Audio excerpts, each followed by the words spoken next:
targeted about 15 to 18 as per. Why is Pakistan doing it? There is no substantive reason for them to be indulging in something like this. What we did, there was a sufficient reasoning for it that terrorists attacked our tourists, and Kashmir was getting into the normalcy phase of a development agenda that was thwarted. And now, right now, is they are in provoking us to get into a warlike situation. But the way we read normally, we are reading the situation is that India is in a very strong position. India is calling the shots. Whether we go to war or not is in our hands. So we are in a stronger position, and Pakistan is looking for an exit route, as we see. And maybe some international intervention will happen, which will give them the way for an exit route. But as of now, the whole country is worried.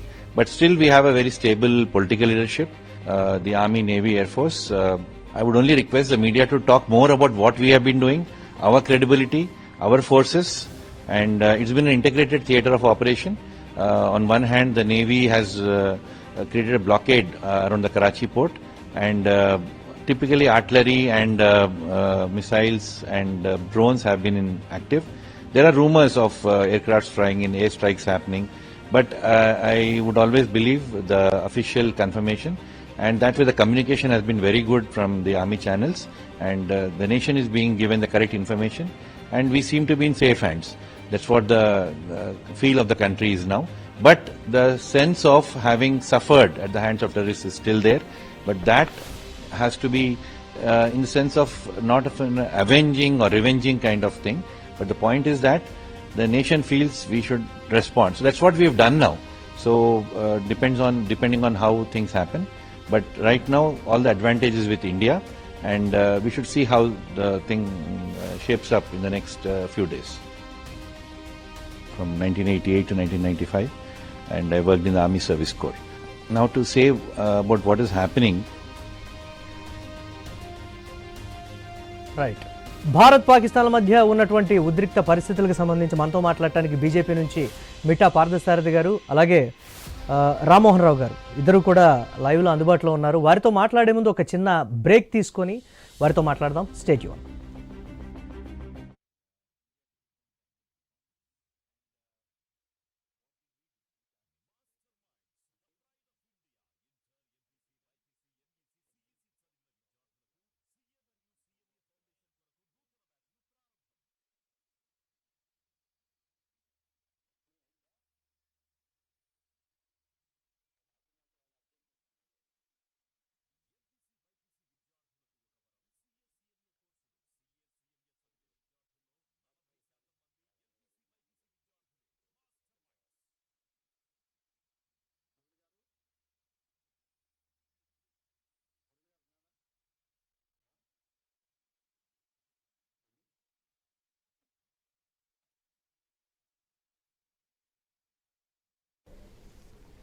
Right, ఇక భారత్ పాకిస్తాన్ల మధ్య ఉన్నటువంటి ఉద్రిక్తతలు తీవ్ర స్థాయికి అయితే చేరినటువంటి పరిస్థితి ఉంది.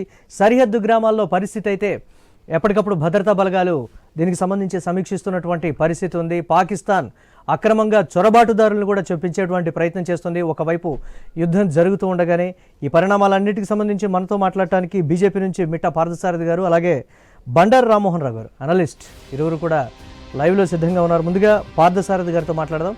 పార్థసారథి గారు నమస్తే. నమస్తే అండి. ఎస్, ఎలా చూడాలంటారు ఈ పరిణామాలన్నింటినీ కూడా? అనధికారికంగా యుద్ధం అయితే స్టార్ట్ అయిందనేటువంటి ఒక మాట, బట్ ప్రపంచ దేశాలన్నీ కూడా శాంతి కాముకంగా ఉండాలి, చర్చలు జరిపి మీరు ఏదో విధంగా యుద్ధానికైతే ముగింపు పలకాలనేటువంటి ప్రవచనాలు అయితే పలుకుతున్నటువంటి పరిస్థితి ఉంది. కానీ రెచ్చగొట్టేటువంటి సిచ్యువేషన్స్, కేంద్ర ప్రభుత్వం ఎటువంటి వ్యూహంతో ముందుకు వెళ్తుంది, ఎలా చూడాలంటారు పరిణామాలన్నింటినీ కూడా? నమస్కారం అండి, అందరికీ నమస్కారం. వ్యూహం అనేది లేదండి, ఇది తప్పనిసరి పరిస్థితి. రకరకాలైనటువంటి ఏ వ్యూహం దొరికితే ఆ వ్యూహంతో వెళ్ళిపోవడమే. ఎక్కడ పదార్థంతో ముందుకు పోవడానికి అవకాశం ఉందా, వైమానిక దాడులతో వెళ్ళడానికి అవకాశం ఉందా, లేకపోతే దౌత్యపరంగా ఉండేటువంటి అవకాశం ఉందా, నీళ్లను ఆపడానికి అవకాశం ఉందా, ప్రతి ఒక్క వ్యూహము చూడడమే. లోకల్ గా ఉండేటువంటి దగ్గర నుంచి అంతర్జాతీయంగా ఉండేటువంటి ప్రతి ఒక్క విషయంలో కూడా వ్యూహం. దీనికంటూ ప్రత్యేకించి ఏ క్షణానికి ఆ క్షణంలో రకరకాలైనటువంటి వ్యూహాలు మారుస్తూ ఉండాలి. ఎందుకంటే అవతల ఉండేటువంటి పిచ్చి కుక్కలు ఆ పిచ్చి కుక్కల్ని తరమాలంటే ఖచ్చితంగా రకరకాలైనటువంటి, ఒకసారి రాళ్లతో కొట్టాలి, ఒకసారి కర్రతో కొట్టాలి, ఒకసారి ఇంకో దండంతో కూడా కొట్టాలి. బుద్ధి లేకుండా ఉంటే వాజ్పేయి గారు వచ్చినప్పుడు స్నేహహస్తం అందించారు. ఒరే మూర్ఖుడా, పాకిస్తాన్ పిచ్చిన వెధవల్లారా, మాకు దాదాపుగా అప్పటికే 100 కోట్లు 120 కోట్లు ఉన్నారా, వాళ్ళ నుంచి వచ్చిన డబ్బులతో మేము ఆ ఎల్ఓసిని కాపలా కాస్తాం, మీకుండేటువంటిది 14 కోట్లు, వాళ్ళ డబ్బులు ఎందుకు దానికి ఖర్చు పెడతారా మూర్ఖుల్లారా, ఆ డబ్బులు తీసేసుకొని పోయి మీ ప్రజలకు ఖర్చు పెట్టండి, పేద ప్రజలకు అని చెప్పేసి స్నేహహస్తం అందించారు. అప్పుడు కార్గిల్లో వాళ్ళు యుద్ధం చేశారు, వాళ్ళని పిచ్చి కుక్కల తరిమినట్లు తరిమి కొట్టాము. ఈ రోజు మరలా వచ్చిండేటువంటి దాంట్లో ప్రధానమంత్రి గారు నరేంద్ర మోడీ గారు వచ్చిన తర్వాత కూడా బీజేపీ ఎప్పుడు కూడా స్నేహహస్తం అందించడానికి వెళ్ళి ప్రధాని నవాజ్ షరీఫ్ వాళ్ళ యొక్క తల్లి జన్మదిన వేడుకలకి సడన్ గా వెళ్ళి అప్పుడు కూడా అదే ప్రతిపాదన చేశారు. అప్పుడు వాళ్ళు రకరకాలైనటువంటి కుయుక్తులు చేశారు, సర్జికల్ స్ట్రైక్స్ మనం చేశాం. ఇప్పుడు కూడా 2 రకాలండి. కొంతమంది శాంతి కాముకులు అనేటువంటి ఒక పదాన్ని ఇప్పుడు కొత్తగా ఈ కుహనా లౌకిక మేధావులు, లేకపోతే స్వయం ప్రకటిత మేధావులు, వీళ్ళందరూ కూడా రకరకాలుగా కామెంట్స్ వస్తున్నాయి, కొన్ని చోట్ల చూస్తూ ఉన్నాము. యుద్ధం అనేటువంటిది అనివార్యం, కానీ మనం యుద్ధం మొదలు పెట్టామా? కాదు. మనముకు అవతల వాళ్ళు మొదలుపెట్టిండేటువంటి యుద్ధాన్ని మనం ఈరోజు ఎదుర్కొంటున్నామని, ఆ ఎదుర్కొనేటువంటి దాంట్లో మనం 100% విజయం సాధిస్తాం. ఒకటేంటంటే భారతీయ జనతా పార్టీ అధికారంలో 2014లో వచ్చిన తర్వాత మోడీ గారు సైనిక శక్తిని విపరీతంగా పెంచడం జరిగింది. అప్పుడు కూడా వీళ్ళందరూ కూడా రకరకాలుగా విమర్శలు మొదలు పెట్టారు, కానీ వాళ్ళకి తెలుసు బలమైనటువంటి దేశంగా ఉన్నప్పుడు మాత్రమే మన ప్రజలు సుఖంగా ఉంటారు, మన ప్రజలు హ్యాపీగా ఉంటారు. లేకపోతే ఏ రోజు ఎక్కడ ప్రమాదం జరుగుతుందో ఎవరు ఊహించేదానికి పరిస్థితి లేదు. పోనీ మొన్న జరిగేటటువంటి 26 సంఘటనలకి మౌనంగా ఉండి పోన్లే శాంతి ప్రవచనాలు పలికామనుకోండి, ఇంకా 2500 మందిని చంపుతారు. వాళ్ళప్పుడు ఉంటే గతంలో జరిగిండేది కూడా అదే కదా. నేను చెప్పాలంటే మహమ్మద్ గజనీ దాదాపుగా 200 మందితోనూ 300 మందితోనూ ఆ రోజు మన యొక్క నలంద విశ్వవిద్యాలయం మీద దండయాత్ర చేశాడు. అప్పుడు దాదాపు 10,000 మంది ఉన్నారు మన వాళ్ళు. 10,000 మంది ఏమనుకున్నారు, మేము ఒక్కరము అనుకొని ఒక రూమ్లో 50 మంది 60 మంది భయపడి దాముకునేటువంటి పరిస్థితి, అంటే ఏదో ఊహల్లో ఉండి దాని కారణంగా వాళ్ళు వరుసగా అందరినీ చంపారు, మొత్తం చెప్పారు. అదే 10,000 మంది పోయి ఒక్కసారి ఆ సైన్యం మూక మీద పడి ఉంటే కొంతమంది చనిపోయే వాళ్ళేమో, కానీ మిగతా వాళ్ళందరూ బతికేవాళ్ళు. ఈ రోజు కూడా ఏంటంటే దురదృష్టవశాత్తు మన వైపు కొంతమంది సైనికులు, మన వైపు కొంతమంది పౌరులు, పాకిస్తాన్ వైపు సైనికులు, పాకిస్తాన్ వైపు పౌరులు, వీళ్ళందరూ కూడా మరణిస్తారు. మనం ఏం చెయ్యలేము. అవి కాకూడదనే భారతీయ జనతా పార్టీ ఎప్పుడు కూడా శాంతి వచనాల్ని వల్లించడమే కాకుండా శాంతి కోసం ప్రయత్నాలు చేసింది. కానీ ప్రయత్నం చేయకుండా మూర్ఖుడు ఉన్నప్పుడు ఆ మూర్ఖునికి తగిన బుద్ధి చెప్పాల్సిందే. అయితే ఈసారి జరిగేటువంటి దాంట్లో అంతర్జాతీయ సమాజం మొత్తం అంతా కూడా ఈరోజు భారతదేశం వైపు ఉంది. అది మోడీ గారి యొక్క ప్రతిభ, మన యొక్క సైన్యం యొక్క ప్రతిభ, అజిత్ దోవల్ గారి ప్రతిభ, జయశంకర్ గారి ప్రతిభ, అమిత్ షా గారి ప్రతిభ, రాజ్నాథ్ సింగ్ గారి ప్రతిభ, ఇవన్నీ కూడా మనం ఆలోచించాల్సిన భారతదేశపు ప్రతిభ. భారతీయ జనతా పార్టీ చెప్పేది ఒకటే, భారతదేశపు ప్రతిభ అని చెప్పేసి చెప్తోంది. ఆ భారతదేశపు ప్రతిభతోనే మనం సాధించబోతున్నాం. కాబట్టి ఒక్క నిమిషం అండి, మీరు రామ్మోహన్ గారిని తీసుకోండి, నేను మళ్ళా వెహికల్లో కూర్చొని నేను తర్వాత మాట్లాడదాం. రామ్మోహన్ రావు గారు ఉన్నారు, అనలిస్ట్, వారితో కూడా మాట్లాడదాం. రామ్మోహన్ రావు గారు నమస్తే. నమస్తే.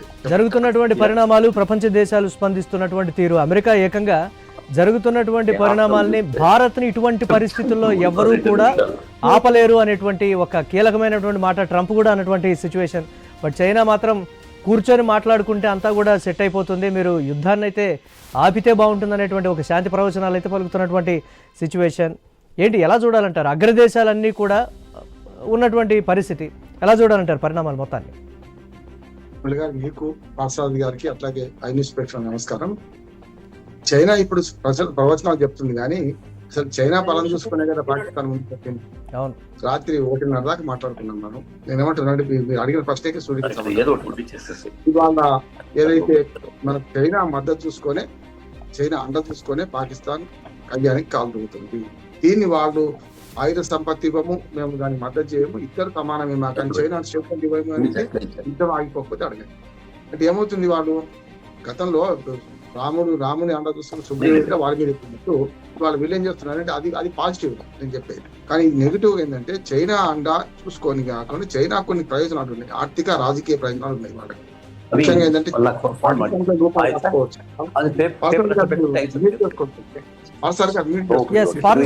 మ్యూట్ లో పెట్టండి, మీ వాయిస్ వినిపిస్తోంది.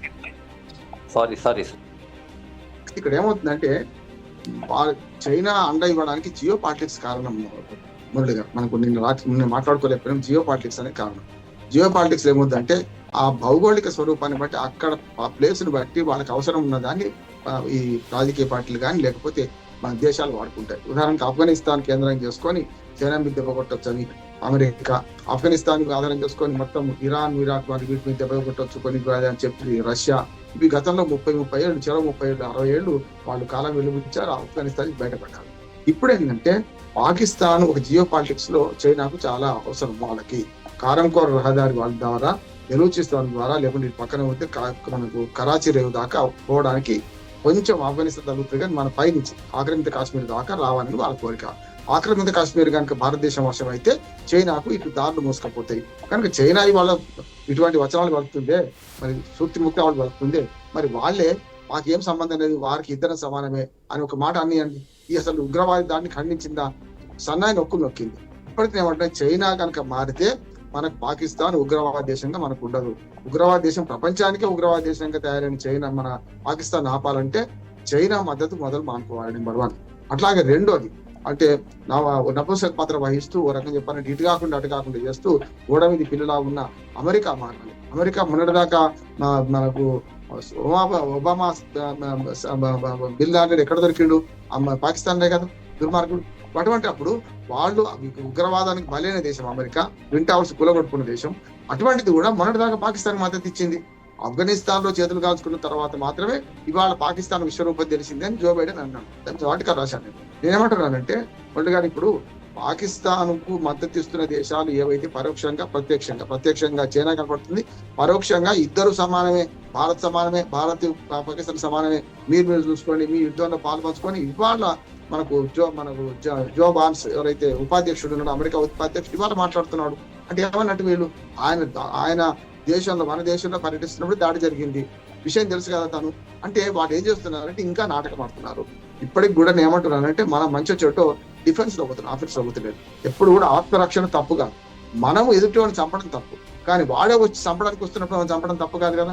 కనుక మనం ఏమో డిఫెన్స్ లో పోతూ మనం ఆత్మరక్షణ చర్యలు తీసుకుంటుంటే ప్రపంచం అంతా గుడ్లా పెగించి చూస్తుంది అంటున్నాను. ఇప్పుడు నేనేమంటున్నాను, ఆ పక్కన ఉంటావా నాక, నీ పక్కన ఉంటావా నాకన్నా తెలుసుకోండి మీరే ప్రభుత్వం. లేకపోతే ఏమైందంటే ఉగ్రవాదానికి బలి కాని దేశం అయితే చైనా దుర్మార్గంగా వాళ్ళకు శత్రు దుర్భేద్యంగా అప్పుడు గోడ కట్టుకున్నారు, ఇప్పుడేమో మన అణ్వాయుధాలు గోడ కట్టుకున్నారు. కనుక వాళ్ళ తెలుగు ఎవడు పోతలేడు. కానీ మిగతా ప్రపంచం చూడండి, యూరోపియన్ దేశాలు నష్టపడలేదా, మన ముస్లిం దేశాలు నష్టపడలేదా ఉగ్రవాదానికి? చూశాం కదా. కనుక అమెరికా లాంటి అగ్రరాజ్యమే ఉగ్రవాదానికి బలైనప్పుడు వాళ్ళు ఏం చేయాలి? ఈ ఉగ్రవాదాన్ని నశించి చేయడానికి ఏం చేయాలని ఆలోచన చేయాలి.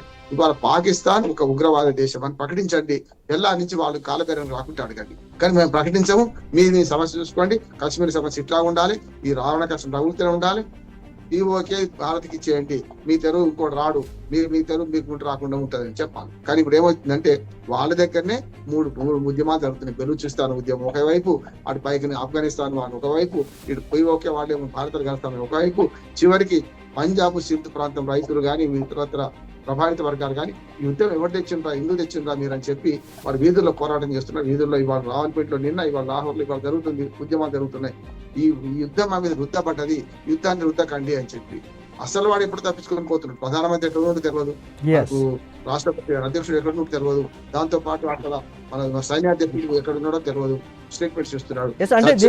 అంటే అక్కడ ఉన్నటువంటి ప్రధాని పరారీలో ఉన్నారు కాబట్టి, ప్రధాని అంటే అండర్ గ్రౌండ్లోకి వెళ్ళారా, బంకర్లోకి వెళ్ళారా, పరారీలో ఉన్నాడా, కానీ ఆర్మీ పూర్తి స్థాయి బాధ్యతలు చేపట్టబోతోంది అనేటువంటి ఒక మాట కూడా వినిపిస్తోంది. రామ్మోహన్ రావు గారు, ఒక చిన్న బ్రేక్ తీసుకొని నేను మళ్ళీ మీతో మాట్లాడతాను. స్టేజ్